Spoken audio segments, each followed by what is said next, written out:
এক সপ্তাহ পরে আমার পরীক্ষা, কি করব না করব কিছুই বুঝতে পারতেছি না। তুই তো খুব ভালো করে জানিস আমি কিচ্ছু পারি না, কি যে লিখবো আমি কিছুই বুঝতেছি না। আপু তুই এসব নিয়ে তো চিন্তা করিস না, তুই একটু ঠিকভাবে পড়াশোনা কর, দেখবি তুই ঠিকই পাস করবি।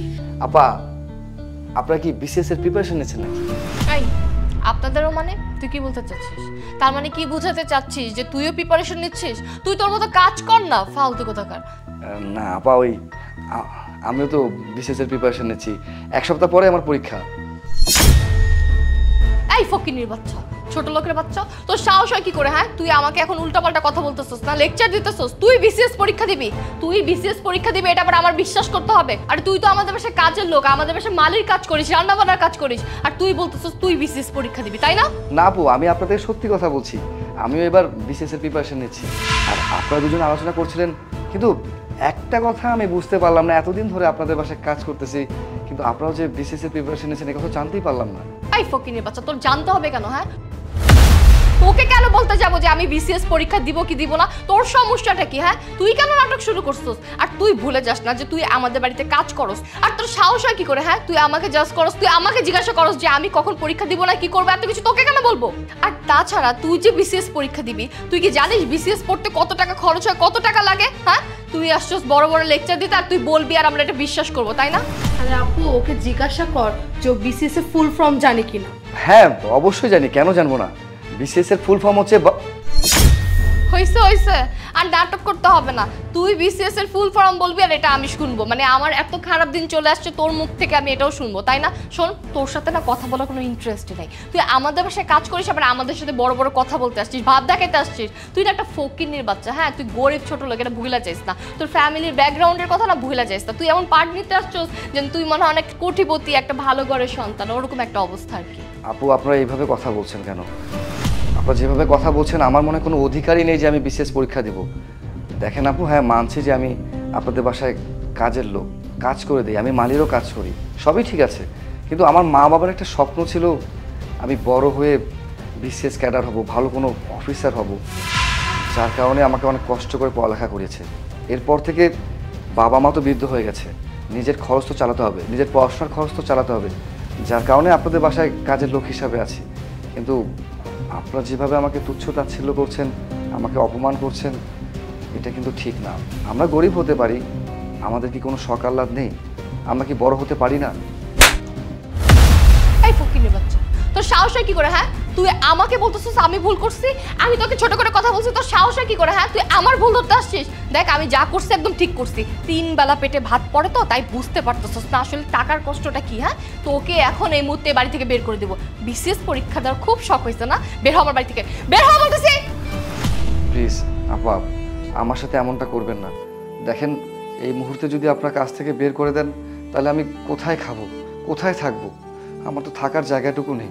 আপনার সব কিছুই জানেন, আমার বাবা মা মারা গিয়েছে অনেক আগে, যার কারণে আমি আপনাদের বাসায় পড়ে আছি, 3 বেলা খাই, আর যে বেতনটা পাই সে টাকাটা জমি আমি বিসিএসের জন্য প্রিপারেশন নিচ্ছি। কিন্তু এই মুহূর্তে যদি আপনি আমাকে বের করে দেন, তাহলে তো আমি পরীক্ষা দিতে পারবো না। আমার উপর একটু দয়া করুন প্লিজ, আমাকে কাছ থেকে বার করে দেবেন না। 3 বেলা পেটে ভাত পড়ে তো, তাই বুঝতে পারোস না। আজকে এই মুহূর্তে আমার বাড়ি থেকে বের হবি, তখন বুঝবি যে কত ধানে কত চাল। বের হ, বের হ।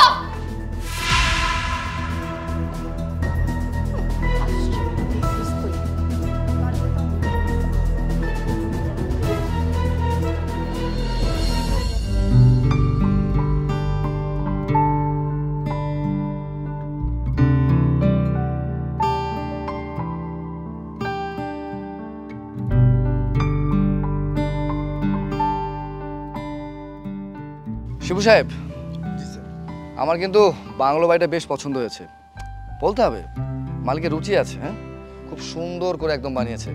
শিবু সাহেব আপনি কাজ করুন, আপনি বরং ওনারের সাথে কথা বলুন, কথা বলে ওনাদের সাথে ডিলটা করে নিন, আমরা এই বাড়িটা কিনছি।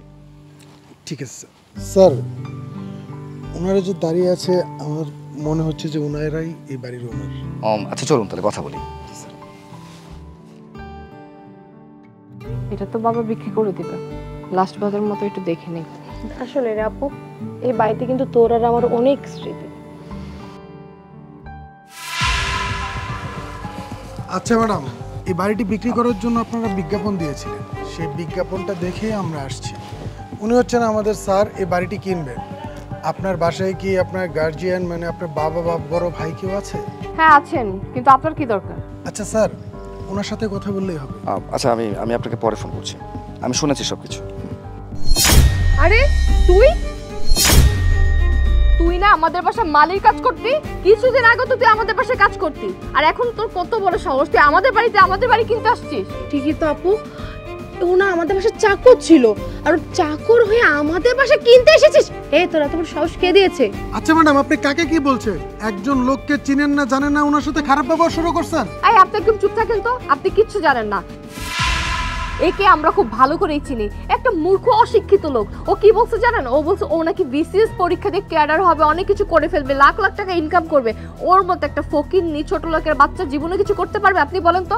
শোনেন, আপনি না ভুল করছেন, আপনাকে মনে হয় ভুলভাল কিছু বুঝিয়ে এখানে নিয়ে আসছে, আর আপনি সেই কথা মতো এখানে চলে আসছেন। আপনার কোথাও ভুল হচ্ছে। উনি কোনো কাজের লোক ছিলেন না, উনি একজন ম্যাজিস্ট্রেট। উনি চাইলে আপনার কি করতে পারে আপনার কোনো ধারণাই নেই। এই এক কাজ করেন তো, আপনি ছোট লোকটাকে নিয়ে এই বাড়ি থেকে বের হয়ে যান। এটাকে দেখলে না আমাদের বমি আসে। আচ্ছা, আপনারা কি জানেন আপনারা কার সাথে এরকম বাজে ব্যবহার করতেছেন? যদি ওনার সম্পর্কে আপনারা জানতেন তাহলে এত বাজে ব্যবহার করার সাহস পাইতেন না। আজকে যখন আপনি শুনতে পেরেছেন বা জানতে পেরেছেন যে আমি ম্যাজিস্ট্রেট, তখন আপনার চোখ কপালে উঠে গেছে, ভয়ে একবারে কাচুমুচু হয়ে গেছেন, চুপসে গেছেন, রাইট? শুনুন, এতক্ষণ ধরে আপনারা দুজন মিলে যে অপমানটা আমাকে করেছেন, আমি চাইলেই আপনাদের দুজনের নামে মানহানির মামলা করতে পারি, আর আপনাদেরকে হাতে হাত করা পড়ে সোজা থানায় নিতে পারি। কিন্তু আমি কখনো ক্ষমতার অপব্যবহার করি না, আর কেউ যদি আমার সাথে খারাপ ব্যবহার করে তাকে প্রথমবারের মতো ওয়ার্ন করি। তাই আপনাকেও তাই করছি। ও আচ্ছা, তুই আমাদের উপর মানহানির মামলা করবি আর আমরা দাঁড়া দাঁড়া দেখবো? এই ফকিন্নির বাচ্চা, তুই এইভাবে কথা বলতেছিস কেন? হ্যাঁ, তুই যেরকম অ্যাটিটিউড দেখাচ্ছিস মনে হচ্ছে যে তুই অনেক কিছু করে ফেলছিস। আর এই যে প্যান্ট, শুটস, কোট, এগুলো কোথা থেকে চুরি করে নিয়ে আসছিস? হ্যাঁ, এগুলো কি চুরি করে নিয়ে আসছিস? তুই কি ভাবছিস তুই মামলা করবি না? আমরা পুলিশে কল করবো, এক্ষুনি পুলিশে কল করবো, আর তোকে এসে ধরে নিয়ে যাবে। এই থামেন আপনারা। কাকে কি বলছেন? কার সাথে আপনারা ক্ষমতা দেখাচ্ছেন? পুলিশের ভয় কাকে দেখাচ্ছেন? জানেন উনি কে? উনি হচ্ছেন আমার স্যার, এই এরিয়ার ম্যাজিস্ট্রেট। শিবু সাহেব, আপনি চুপ থাকুন। আপনি অনেক কিছুই বলে ফেলেছেন, বাকিটা আমি বলি ওনাদেরকে। কি অবাক হয়ে যাচ্ছেন না? বিশ্বাসই করতে পারছেন না যে আমি এখন ম্যাজিস্ট্রেট হয়ে গেছি? আপনাদের মতো লোকের কাছে বিশ্বাস না করাটাই স্বাভাবিক বিষয়, কারণ আপনারা কখনোই চান না বা জানেন না বা মানতেও চান না যে একজন সামান্য মালি তার পড়াশোনা করে, তার সৎ পথে থেকে পরিশ্রম করে বিসিএস ক্যাডার কমপ্লিট করতে পারে। আপনাদের এটা ধারণা ছিল না। সেই সময় আপনি আমাকে অনেক অপমান করেছেন। শুধু আপনি না, আপনার সাথে থাকা আপনার বোনও, দুজন মিলেই আমাকে যা ইচ্ছে তাই ব্যবহার করেছে। আমি কখনো একটা কথাও বলি, আমি জাস্ট এতটুকু বলেছিলাম যে আমি জীবনে কিছু করতে চাই, আমি বিসিএস ক্যাডার কমপ্লিট করতে চাই, বাট এই কথাটাকে নিয়ে আপনারা অনেক অপমান করেছেন। আজকেও সেম, আপনাকে এত কিছু বলার পরে আপনি বুঝতে পারছেন না একটা লোকের এতটা পরিবর্তন কিভাবে হয়? এমনি এমনি মুখ দেখে না, অবশ্যই তার যোগ্যতা দিয়ে তাকে বিবেচনা করা হয়। নেক্সট টাইম মানুষের সাথে ঠিক কীভাবে কথা বলতে হবে, কী ধরনের আচরণ করতে হবে, এই শিক্ষাগুলো দয়া করে আপনার বাবার কাছ থেকে শিখে নেবেন। আর যদি তিনি শিক্ষাটা আপনাদেরকে না দিতে পারেন, বাকিটা কী করতে হবে সেটা আমার খুব ভালো মতো জানা আছে। সো নেক্সট টাইম থেকে আমি যেন কখনোই আপনাদেরকে না দেখি। আর ফার্দার যদি আমি কখনো দেখেছি আপনারা মানুষের সাথে খারাপ ব্যবহার করেছেন, পুরো 14 গোষ্ঠীকে মানহানির মামলা দিয়ে জেলের ভিতরে পড়ে রাখবো। কথা মনে রাখবেন। শিবু সাহেব, চলুন। জি স্যার।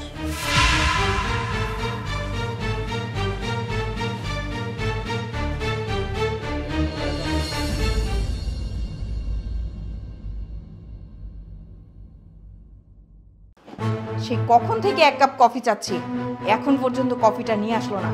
জমিদারের বাচ্চা কোথায়? এই ফকিন্নের বাচ্চা, তোরে আমি কখন থেকে চিল্লাই চিল্লাই বলতেছি যে আমাকে এক কাপ কফি দেওয়ার জন্য, কথাটা কি তোর কান পর্যন্ত যায় না? মা, আপনি তো 1 মিনিট হলো আমাকে বললেন কফি দিতে, আর আমি ভাবলাম টিস্যুর বক্সটা এলোমেলো হয়ে গেছে, একটু গুছিয়ে নেই, তারপর আপনাকে কফিটা দেই। কি তুই আমাকে টাইম শেখাচ্ছিস? হ্যাঁ, 1 মিনিট তুই আমাকে টাইম শেখাচ্ছিস না? তুই আমার মুখে মুখে তর্ক করিস, মুখে মুখে তর্ক করিস, ছোট লোকের বাচ্চা। এই তোর এত বড় সাহস কি করে হইলো? বল, এত বড় সাহস কি করে হইলো? তুই আমার মুখে মুখে তর্ক করিস? মামাকে ছাড়েন, আমি ব্যথা পাচ্ছি, আমি এখনই আপনার কফি বানিয়ে দিচ্ছি, ছাড়েন। ছাড়বো না, তোকে তো ছাড়বই। দেখ আজকে তোর আমি কি করি। আমির, আয় আমির, এই দেখ দেখ এই ছোট লোকের বাচ্চাটা কি বলছে।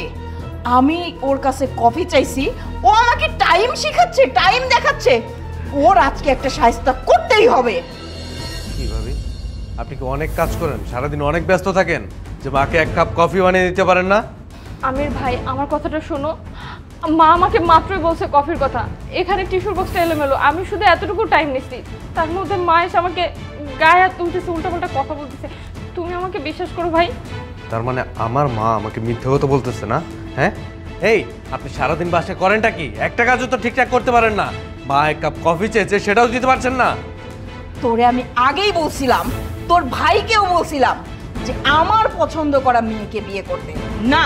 সে প্রেম করেছে, এই ছোট লোকের বাচ্চার সাথে প্রেম করছে, প্রেম করে এই গাধার বাচ্চাটাকে আমার বাড়ির বউ বানায় নিয়ে আসছে, আর সেইটা এখন আমার সাফার করতে হচ্ছে। শোন, ওরে আমি পছন্দ করি না, কখনো করবো না। এই বাড়ির বউ হিসাবে আমি ওকে কোনোদিনও মানবো না। ওকে যে করেই হোক এই বাড়ির থেকে আমার বের করতে হবে। আমার ভাইয়ের মেয়েকে আমি এই বাড়ির বউ বানাই আনবো, কথাটা মাথায় রাখিস। এন্ড কিভাবে ওকে এই বাড়ি থেকে বের করা যায় সেই চিন্তা কর, সেই চিন্তা করে ওকে এই বাড়ি থেকে বের কর। মা, আমি তো তোমার বড় ছেলের অনেক বুঝাইছি, কিন্তু আমার কোনো কথাই শুনে নাই। ওনার রূপ যৌবন দেখে না পাগল হয়ে গেছে। বড় ভাইরে তাবিজ করে রাখছো না? শোন, এত কথা বলে সময় নষ্ট করার কোনো দরকার নেই। ওরে আজকে যদি আমি না মাইরে এই বাড়ির থেকে বের করছি না, মারবো, তারপর এই বাড়ি থেকে বের করবো। তখন এটা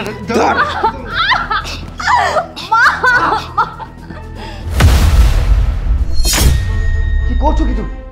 তুমি আমার বউয়ের গায়ে হাত তুলছো কেন? আর বলিস না বাবা, তুই একদম ঠিক সময় মতন চলে আসছিস।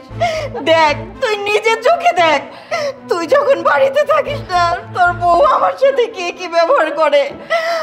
আজকে নিজের জীবন বাঁচাইতে তোর বউয়ের গায়ে হাত তুলছি বাবা। বিশ্বাস কর, ও সবসময় আমাকে মারে, খাইতে দেয় না, আমার কোনো সেবা যত্ন করে না। মা যা বলছে সব মিথ্যা বলতেছে। আমি মার সাথে কখনো একটা খারাপ আচরণ পর্যন্ত করি না। মা শুধু আমাকে বলছিল এক কাপ কফি দিতে, আমার জাস্ট একটু লেট হয়েছে। টিস্যুর বক্সটা ঠিক করতেছিলাম, অনেকবার মাকে বলছি, শুনে নাই। এখন উল্টা আমার কথা বলতেছে। আমি ওনার গায়ে কেন হাত তুলবো নি? তো আমার মা, তুমি বলো, তুমি তো আমাকে চিনো, আমি কেমন বলো? দেখো ভাইয়া, মা যা বলছে সব সত্যি কথা, ভাবি যা বলেছে সব মিথ্যে। মা এক কাপ কফি চেয়েছিল, সেটা দিবে তো দূরের কথা, এতক্ষণ ধরে চাইতেছে, কোনো খবরই নাই যে দিবে।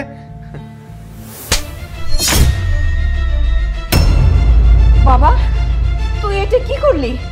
তুই তো নিজের আপন ছোট ভাইয়ের গায়ে হাত তুললি।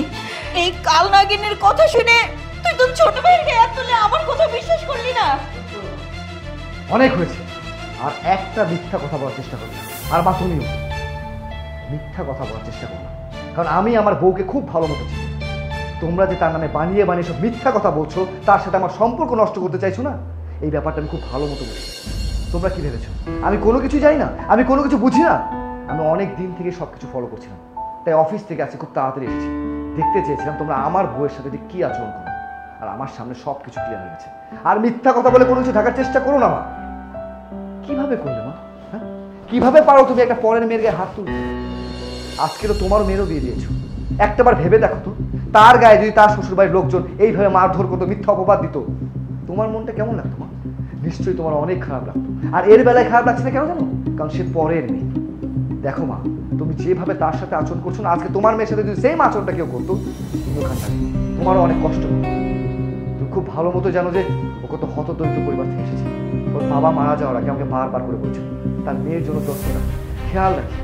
আমি কথা দিয়েছিলাম তাকে, আমি কথা দিয়েছিলাম যে আপনার মেয়েকে আমি রানীর মতো করে রাখি, কিন্তু সেই কথা আমি রাখতে পারিনি, কারণ তোমরা আমাকে রাখতে দাও না। আজকে যখন তোমার মেয়ে তোমার বাসায় আসে, তাকে তুমি সুন্দর মতো বসিয়ে খাওয়াও, তাকে রান্না বান্না করতে দাও না, কারণ তোমার মেয়ে। আর পরের মেয়ে হলে কি করো? তাকে দেশ বাড়ির সমস্ত কাজ করে নাও, তোমার সেবা যত্ন সে করে, তারপরেও সে খারাপ, কারণ সে পরের মেয়ে। যাকে আমি রানী করে রাখবো বলে কথা দিয়ে এসেছি, তোমরা তাকে রাখতে দাওনি। তোমাদের জন্য আমি পাইনি। কেন মা? তুমি তো চাইলেই পারো তোমার নিজের মেয়েকে যেভাবে যত্ন করে, আদর করে, ভালোবেসে তোমার ঘরে রাখো, ঠিক পরের মেয়েকেও তো সেভাবে আদর যত্ন করতে পারো। সেও তো কোনো ঘরের মেয়ে।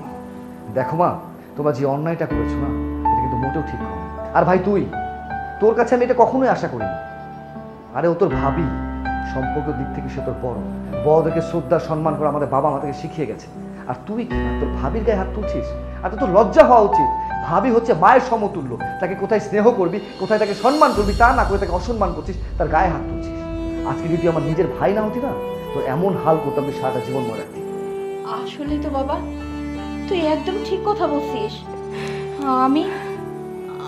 আমার তো এই কথাটা মাথায় ঢুকে নাই। আজকে আমার মেয়ে অন্যের ঘরে, যদি আমার মেয়ের উপরে এরকম অন্যায় অত্যাচার হয় তাহলে আমি কি করতাম? আমি পাগল হয়ে যেতাম। কিন্তু ঠিক সেই একই অন্যায় আমি আরেকজনের মেয়ের উপরে করতেছি। না না, এটা আমি কি করে করলাম? আমির, আসলে এই কাজটা করা আমাদের ঠিক হয় নাই। বোমা বোমা, আমি ভুল করে ফেলছি, তুমি আমারে মাফ করে দাও মা। আজকের পরে থেকে আর কখনো কোনো দিন তোমার সাথে খারাপ ব্যবহার করব না। তুমি আমায় মাফ করে দাও মা। মা, আপনার মাপ চেতে হবে না, আপনি তো আমার মায়ের মতো, তাই না? আমার আপনার উপর কোনো কষ্ট নাই, কোনো অভিযোগ নাই, শুধু একটাই কথা, আমাকে একটু আপনার মেয়ের মতো রাখেন, তাহলেই হবে। হায় মা।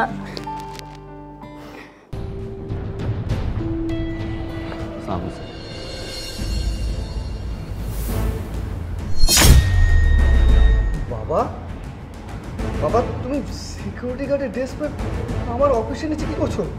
কি আপনার বাবা? আপনি ভুল করতেছেন, আমি কারো বাবা না। বাবা তুমি সব কি কথা বলছো? তুমি তোমার নিজের ছেলেকে অস্বীকার করতেছো?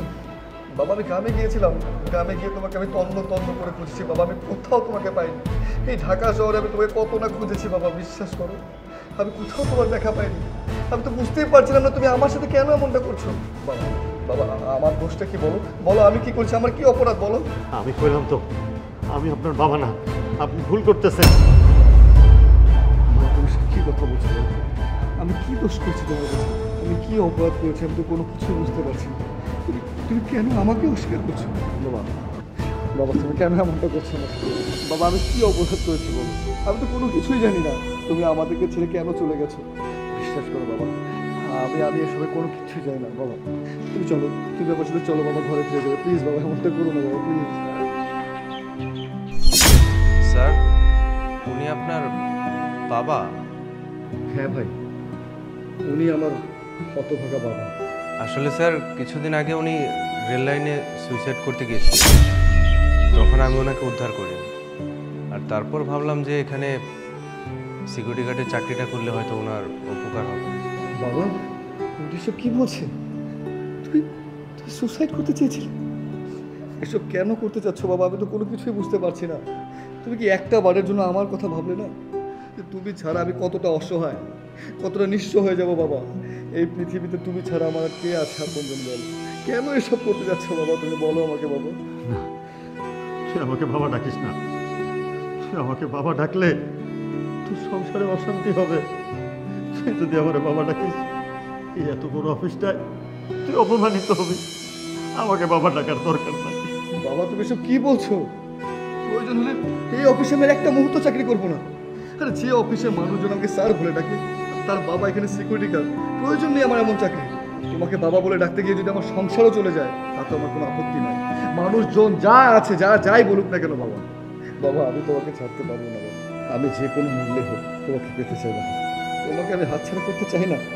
দরকার হলে আমরা গ্রামে চলে যাবো। তোমার যেই পরিবেশ পছন্দ সেই পরিবেশে আমরা থাকবো, সব কিছু মানিয়ে নেবো বাবা।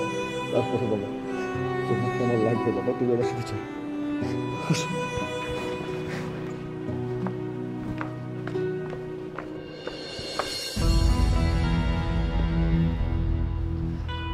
রন, তুমি তোমার বাবাকে খুঁজে পেয়েছো? খবরদার বলছি, তোমার বাবাকে নিয়ে আমার বাড়িতে ঢুকবে না। আপনাদের বাড়িতে আমরা থাকতে আসিনি, আপনার সাথে কিছু কথা বলার জন্য এসেছি। থাক বাবা, আমার জন্য তুই তোর সংসার ভাঙিস না। না বাবা, আজকে তুমি চুপ করে থাকো, আমাকে কথা বলতে দাও। কারণ আজকে আমি যদি কথা না বলি তাহলে এখানে কোনো কিছু নেই। আপনাদের দেওয়া চাকরিটা আমি আর করছি না। করছো না মানে? তুমি কি ফাজলামো শুরু করছো? কি সমস্ত উল্টাপাল্টা কথা বলছো? চাকরি করবে না?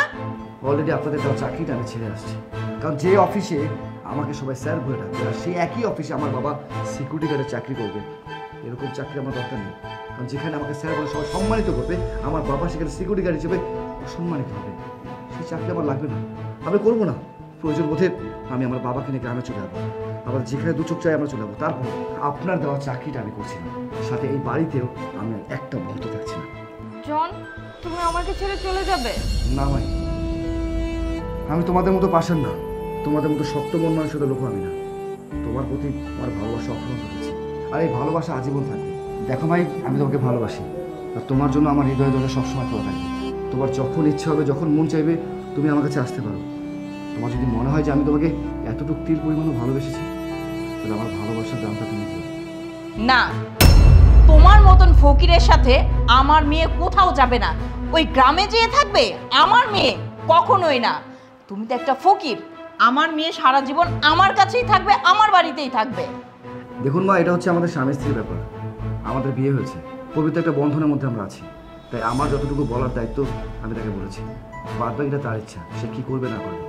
আসলে হয়েছে কি জানেন, এই ইট পাথরের শহরে থাকতে থাকতে না আপনাদের মনটাও ঠিক ইট পাথরের মধ্যে শক্ত হয়ে গেছে। আর আমি চাই না এই ইট পাথরের শহরে থাকা শক্ত মন মানুষের লোকজনের সাথে আমি আর আমার বাবা একসাথে থাকি। তাই আমি আমার স্ত্রীকে বলছিলাম, তার যদি ইচ্ছে হয় সে আমাকে যে কোনো মুহূর্তে আসতে পারে। যাই হোক, আপনাদের অনেক কথা বলে ফেলেছি। আমার কথার মধ্যে কোথাও যদি মনে হয় যে আমি আপনাকে কষ্ট দিয়েছি বা দুঃখ দিয়েছি, প্লিজ আমাকে ক্ষমা করে দেবেন। বাবা, চলো এখান থেকে।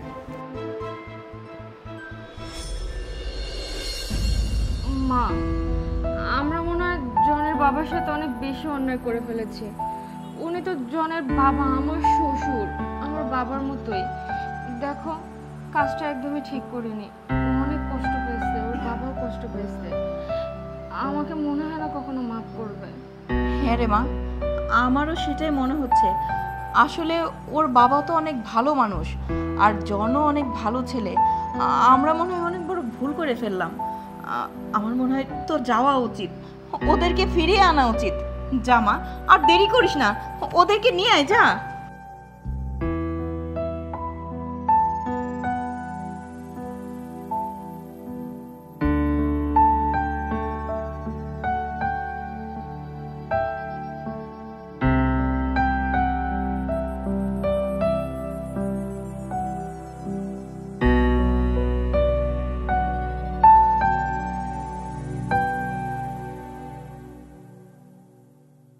এই টাকা পয়সা সবকিছু নিয়েছো তো? হ্যাঁ, সবকিছু নিয়ে নিয়েছি। তো তুমি কোনো চিন্তা করো না, টাকা পয়সা যা যা আছে সবকিছু নিয়ে নিয়েছি। তুমি তাতে চলো তো। আচ্ছা, চলো চলো চলো।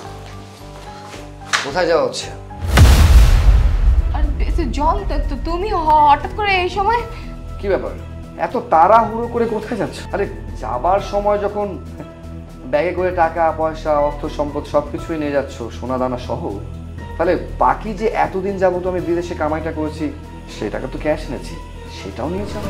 না না, তুমি ভুল ভাবতেছো। তুমি যা ভাবতেছো আসলে তা না। তুমি কিভাবে আমাকে এগুলো ভাবতে পারো? ও তো আমার জাস্ট ফ্রেন্ড। কি বলছো? আমি ভুল ভাবছি? আমি ভুল ভাবছি? আমি কোনো কিছুই ভুল ভাবছি না। আর আমি যা ভাবছি সঠিকই ভাবছি, এবং সঠিকটাই জেনেই আমি ঠিক সময় মতো এসেছি, যাতে করে তুমি বুঝতেও না পারো। মিথ্যা কথা বলার আর কোনো দরকার নেই। জাস্ট ফ্রেন্ড হয়। তুমি কি ভেবেছো আমি কোনো কিছুই জানি না, আমি কোনো কিছু বুঝি না, আমার কাছে কোনো প্রমাণ নেই?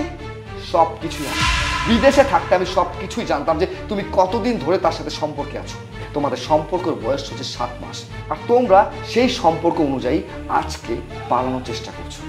এই খবর আমি অনেক আগেই পেয়েছি, তাই সেই সময় মতো যাতে আমি এখানে পৌঁছাতে পারি আর তোমাকে হাতে নাতে ধরতে পারি, সেই জন্য আমি তোমাকে না বলে এসেছি। লজ্জা করলো না একটা বারের জন্য? তোমার একটা বারের জন্য তুমি আমার কথা ভাবলে না? এতটা দিন ধরে আমি আমার পরিবার, আমার বাবা মা সব কিছু ছেড়ে তোমার সাথে আছি। বিদেশে এত এত টাকা কামিয়েছি, সব কিছু তোমার অ্যাকাউন্টে ট্রান্সফার করেছি, যাতে করে তোমার কোনো কিছুতে কমতি না হয়। আমাকেও যাতে তোমাকে বলতে না হয় যে আমাকে এটা দাও, আমাকে ওটা দাও। তুমি তোমার চাহিদা মতো সব কিছু পূরণ করতে পারো। তুমি আমার ফ্যামিলি থেকেও আমাকে আলাদা করেছো। আমার বাবা মার নামে তুমি মিথ্যে কথা বলেছো যে তারা তোমাকে ভালোবাসে না।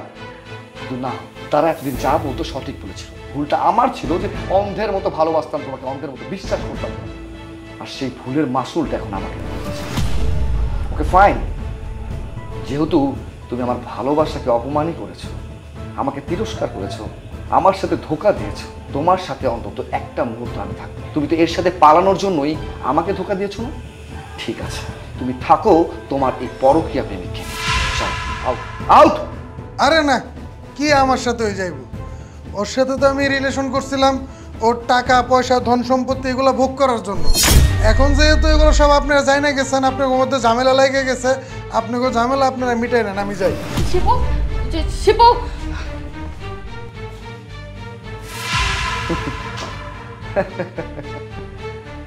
আমার না অনেক হাসি পাচ্ছে, কেন জানো? যার জন্য তুমি আমার সাথে বেইমানি করলে, যে লোকটার জন্য তুমি আমার ভালোবাসাকে অস্বীকার করলে, আমাকে ধোঁকা দিলে, আজকে সেই মানুষটাও তোমার থেকে দূরে সরে গেল, কারণ সেও তোমার মতো লোভী ছিল আর ধোঁকাবাজ ছিল। কথায় বলে না, যেমন কর্ম তেমন ফল। আমার সাথে ঠিক তেমনটা করেছো, তোমার সাথেও ঠিক তেমনটা হয়েছে। একদম উচিত শিক্ষাটাই উচিত সময় হয়েছে। যাই হোক, তোমার মতো একটা মেয়ের সাথে কথা বলে শুধুমাত্র আমি আমার সময়টা নষ্ট করছি। তুমি আজকে এই মুহূর্তে আমার বাসা থেকে বেরিয়ে যাবে, আর কালকের মধ্যে ডিভোর্স পেপারটা তোমার বাসায় আমি পৌঁছে দেবো। কথা তোমার মা বাবাকে ভালো মতো করে দেবো। Out out, I said out out.